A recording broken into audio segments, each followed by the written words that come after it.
amakuru meza duhawe na Core Team cyangwa se duhawe n'abashinzwe kuba batugezaho amakuru hano muri P Network. Uyu munsi wa none twari tumaze iminsi dutegereje P-Day cyangwa se umunsi udasanzwe tugomba kuba twagezwaho rimwe mu mwaka. Uyu munsi rero baje kuba baduha amakuru, baduha byose twari twifuje cyangwa se baduha byose by'ingenzi twari dukeneye muri iki gihe. Uyu munsi baje kuba batubwira yuko P-Day rwose yagenze neza kandi yabaye successful.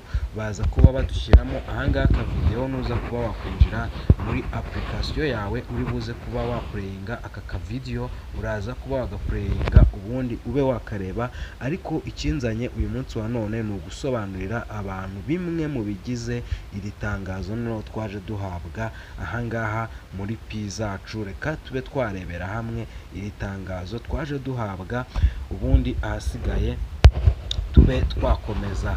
Ahangaha baratubwira ngo P-Day announcement. Ahangaha rero niho tugiye kuba twareba itangazo rya mbere kugira ngo tuze kuba twagendana neza abantu akantu ku kandi.